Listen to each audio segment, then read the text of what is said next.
जय सिया राम। यह सुंदर कांड की पवित्र कथा है जिसे हमने यथासंभव सरल शब्दों में प्रस्तुत करने का प्रयास किया है ताकि आप सभी को हर प्रसंग भली भांति समझ में आए। तो सुनिए यह अत्यंत ही मनमोहक और प्रेरणादायक कथा। जामवंत जी और समस्त वानर सेना हनुमान जी से कहने लगे, हे हनुमान, आपका जन्म तो केवल श्री राम कार्य के लिए हुआ है। यह असंभव कार्य केवल आप ही कर सकते हैं। हम में से कोई भी 7 समुद्र पार नहीं जा सकता। अतः आपसे विनम्र विनती है कि आप जाएं और माता सीता का पता लगाएं। श्री राम का नाम लेकर हनुमान जी ने समुद्र में छलांग लगा दी। उधर देवताओं के मन में शंका हुई। उन्हें लगा कि हनुमान जी एक छोटे से वानर हैं और रावण की विशाल सेना का सामना शायद न कर पाए। हनुमान जी की परीक्षा लेने के लिए सभी देवताओं ने एक उपाय सोचा और सुरसा नामक राक्षसी को भेजा। सुरसा माता हनुमान जी से बोली, हे हनुमान, मैं तुम्हें जाने नहीं दूंगी क्योंकि मैं कई दिनों से भूखी हूँ और तुम्हारी ही प्रतीक्षा कर रही थी। मैं तुम्हें खाकर अपनी भूख शांत करना चाहती हूँ। हनुमान जी ने हाथ जोड़कर कहा, हे माते, दुष्ट रावण भगवान श्री राम की अर्धांगिनी माता सीता को हर ले गया है। मुझे उनका पता लगाना है, कृपया मुझे जाने दीजिए। किंतु सुरसा ने एक न सुनी और अपना मुख फैलाना शुरू कर दिया। वह 100 योजन तक फैल गई, लेकिन हनुमान जी ने तुरंत अपना रूप अत्यंत छोटा कर लिया और उनके मुख से होकर बाहर आ गए। सुरसा माता ने हनुमान जी को आशीर्वाद दिया और कहा, जाओ बेटा, तुम्हारी विजय हो। तुम भगवान श्री राम के कार्य के लिए जा रहे हो। मैं तो केवल तुम्हारी परीक्षा लेने आई थी। जाओ, भगवान तुम्हें हर कार्य में सफल करे। हनुमान जी सुरसा माता से आशीर्वाद लेकर आगे बढ़े और लंका के द्वार पर लंकिनी नाम की राक्षसी का पहरा देखा। हनुमान जी ने चतुराई से उसे परास्त किया और लंका में प्रवेश कर गए। लंका में प्रवेश करने के बाद हनुमान जी ने अत्यंत छोटा रूप धारण कर लिया और सभी महलों तथा घरों में माता सीता की खोज करने लगे। उन्होंने हर दिशा में ढूंढा किंतु कहीं भी माता सीता का पता न चला। जब हनुमान जी को कहीं भी माता सीता का पता नहीं चला तो उन्होंने अचानक भगवान श्री राम के नाम का जय घोष सुना। श्री राम जय जय राम का गुणगान सुनकर हनुमान जी चकित रह गए। उन्होंने सोचा, लंका जैसी नगरी में भगवान श्री राम नाम का गुणगान कौन कर रहा है? कहीं यह रावण की माया तो नहीं? उन्हें जाकर देखना चाहिए। जैसे ही हनुमान जी नज़दीक पहुँचे, उन्होंने देखा कि वह रावण का छोटा भाई विभीषण था, जो भगवान श्री राम का परम भक्त था और भगवान श्री राम के नाम का कीर्तन कर रहा था। हनुमान जी ने ब्राह्मण का वेश धारण किया और विभीषण जी के पास पहुँचे। उन्होंने हाथ जोड़कर अपना परिचय दिया। हनुमान जी कहने लगे, मैं भगवान श्री राम का दूत हूँ। मेरा नाम हनुमान है और माता सीता का पता लगाने के लिए मैं यहाँ आया हूँ। भगवान श्री राम का नाम सुनते ही विभीषण ने हनुमान जी को गले से लगा लिया और उन्हें माता सीता का पता बताया। माता सीता अशोक वाटिका में है और उनके पास कई सैनिकों का पहरा है। आपको वहाँ संभल कर जाना होगा। विभीषण जी की बात सुनकर हनुमान जी ने एक अत्यंत छोटा रूप धारण किया और अशोक वाटिका में जाकर अशोक वृक्ष के ऊपर बैठ गए। तभी लंका का राजा रावण मंदोदरी के साथ वहां आया और माता सीता को धमकाने लगा। उसने कहा, सीता, अगर तुम 1 महीने के भीतर मुझसे विवाह नहीं करोगी तो मैं तुम्हारा वध कर दूंगा। यह कहकर रावण चला गया। हनुमान जी यह सब देख रहे थे। माता सीता रो रही थी और कह रही थी, हे भगवान, आप कहाँ हैं? यह दुष्ट रावण मुझे मार देगा। आप जल्दी आइए और इस दुष्ट रावण से मुझे बचाइए। माता सीता भगवान श्री राम को याद करके विलाप कर रही थी। तब हनुमान जी अशोक वृक्ष से नीचे आए और माता सीता से मिले। उन्होंने प्रभु श्री राम की मुद्रिका अंगूठी माता सीता के सामने डाल दी। माता सीता पहले से ही बहुत दुखी थी और जब उन्होंने भगवान श्री राम की मुद्रिका देखी तो उनके मन में अनेक विचार आने लगे कि यह अंगूठी यहाँ कौन लाया है।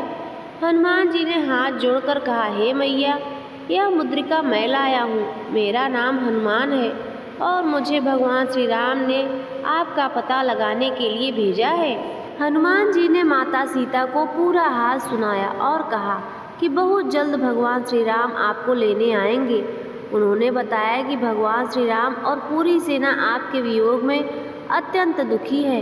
माता सीता पहले तो हनुमान जी को नहीं पहचान पाई, लेकिन प्रभु मुद्रिका दिखाकर हनुमान जी ने उन्हें विश्वास दिलाया कि उन्हें भगवान श्री राम ने ही भेजा है। काफ़ी देर की वार्ता के बाद जब हनुमान जी ने वाटिका में सुंदर फल देखे तो उनके मुख में पानी आ गया। उन्होंने माता सीता से कहा, मैया, क्या मैं यहाँ के फल खा सकता हूँ? मुझे थोड़ी भूख लगी है। माता सीता ने कहा, हे हनुमान, जाओ, परंतु ध्यान रखना, बगीचे में जो पके हुए फल नीचे गिरे हुए हैं, केवल उन्हीं फलों को खाना और किसी प्रकार का नुकसान मत करना। ध्यान से जाना हनुमान। हनुमान जी ने माता सीता से आशीर्वाद लिया और अशोक वाटिका में कूद पड़े।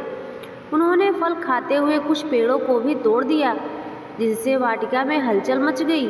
सारी सेना में हाहाकार मच गया। सैनिक दौड़कर रावण से कहने लगे, हे महाराज, एक छोटा सा वानर अशोक वाटिका में घुस आया है और उसने तबाही मचा रखी है। रावण ने अपने छोटे बेटे अक्षय कुमार को हनुमान जी से लड़ने के लिए भेजा और हनुमान जी ने एक ही प्रहार में अक्षय कुमार का वध कर दिया। सैनिकों ने दोबारा जाकर रावण से कहा, महाराज, हनुमान ने अक्षय कुमार का वध कर दिया है। तब रावण ने अपने बड़े बेटे मेघनाथ, जिसे इंद्रजीत भी कहते हैं, को हनुमान जी से लड़ने के लिए भेजा। मेघनाथ के पास ब्रह्मा जी से प्राप्त ब्रह्मपाश का वरदान था। ब्रह्मा जी का सम्मान रखने के लिए हनुमान जी स्वयं ब्रह्मपाश में बंध गए और रावण के दरबार में चले गए। हनुमान जी ने रावण को बहुत समझाया, अरे रावण, अभी भी समय है, अभी भी संभल जा और जाकर प्रभु की शरण में माफ़ी मांग ले। मेरे प्रभु बड़े दयालु हैं और बड़े ही कृपालु हैं। अगर तू सीता मैया को लौटा देगा तो मेरे प्रभु तुझे अभी माफ़ कर सकते हैं। किंतु रावण ने अपने अहंकार को नहीं त्यागा और अपने सैनिकों से कहा, इसकी पूँछ इसे बहुत प्रिय है, इसकी पूँछ में आग लगा दो। जैसे ही पूँछ में आग लगाई गई, हनुमान जी ने सारी लंका जला दी। लंका के लोग अपनी जान बचाने के लिए इधर उधर भागने लगे। एक ही पल में पूरी लंका में तबाही मच गई। सारी लंका में हाहाकार मच गया। लंका के सभी नर नारी परेशान हो गए। सभी अपनी जान बचाने के लिए इधर उधर भाग रहे थे। यह कैसा वानर आ गया है? एक छोटे से वानर ने पूरी लंका में धमाल मचा दी है। रानी मंदोदरी रावण को समझा रही थी, अरे रावण, अभी भी समझ जा, जिनके एक दूत इतना बड़ा कार्य कर सकते हैं, तू अंदाज़ा लगा नहीं सकता कि वह स्वामी यहाँ आकर क्या कर देंगे। अभी भी समय है, सीता जी को वापस लौटा दे। लेकिन अहंकार में अंधा रावण उसे कुछ भी दिखाई नहीं दे रहा था। वह मंदोदरी से कहने लगा, तू इन वनवासियों की प्रशंसा कर रही है, तू जानती नहीं मैं लंकेश हूँ। मेरी शक्ति का तुझे अंदाज़ा नहीं है। मैं उनका वध कर दूंगा और सीता को कभी नहीं लौटाऊंगा। हनुमान जी ने पूरी लंका जलाकर माता सीता के पास पहुँचे और माता सीता के निशानी के रूप में अपनी चूड़ामणि हनुमान जी को दी और कहने लगी, हे हनुमान, जाकर प्रभु को संदेश देना कि अगर 1 मास के भीतर भगवान श्री राम मुझे लेने नहीं आए तो मैं अपने प्राण त्याग दूंगी। चूड़ामणि लेकर हनुमान जी वापस भगवान श्री राम के पास आए। उन्होंने माता सीता को चूड़ामणि दी और श्री राम को हाथ जोड़कर कहने लगे, हे प्रभु, मैया बहुत उदास हैं, मैया ने जल्दी बुलाया है। हनुमान जी की बातें सुनकर भगवान श्री राम की आंखों से अश्रुधारा बहने लगी। लक्ष्मण जी को तुरंत क्रोध आ गया और वे कहने लगे, भैया आप जल्दी करें, हमें जल्दी से भाभी को यहाँ लेकर आना है। अगर हम समय पर नहीं पहुँचे तो भाभी अपने प्राण त्याग देंगी। भगवान श्री राम कहने लगे, चलिए हम समुद्र देवता के पास चलते हैं, वे ही हमें उपाय बताएंगे कि हमें क्या करना चाहिए। सारी वानर सेना सुग्रीव, जामवंत जी, अंगद, नल, नील और सभी समुद्र के किनारे जाकर एक हवन और यज्ञ करते हैं। जब 3-4 दिन तक समुद्र देवता प्रकट नहीं हुए तो लक्ष्मण जी कहने लगे, भैया यह ऐसे नहीं मानेंगे, इनके सामने क्रोध से काम लीजिए, अपना धनुष और बाण निकालिए। जैसे ही लक्ष्मण जी ने ऐसा कहा, समुद्र देवता हाथ जोड़कर प्रभु के सामने प्रकट हो गए। वे भगवान से कहने लगे, हे भगवान, हे प्रभु, हमें क्षमा करें। अगर आपने समुद्र को सुखा दिया तो इसमें रहने वाले जीव जंतु कहाँ जाएंगे? मैं आपसे निवेदन करता हूँ कि आप इस जीव जंतुओं का ख्याल रखें। उन्होंने आगे कहा, आपकी सेना में नल और नील नाम के बड़े कुशल वानर हैं, जो सेतु बनाने में बड़े कुशल हैं।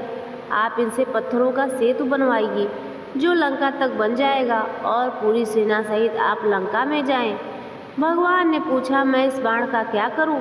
तो समुद्र देवता ने हाथ जोड़कर कहा, प्रभु, इसे दक्षिण दिशा में छोड़ दीजिए। वहाँ पर कई राक्षस जो मुझ में निवास करने वाले जीव जंतुओं को परेशान करते हैं। आप यह बाण वहीं छोड़िए ताकि उनका विनाश हो जाए।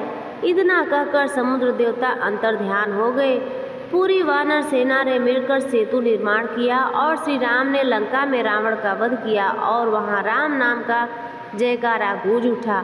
बोलिए सियावर रामचंद्र भगवान की जय। जय हनुमान जी महाराज की।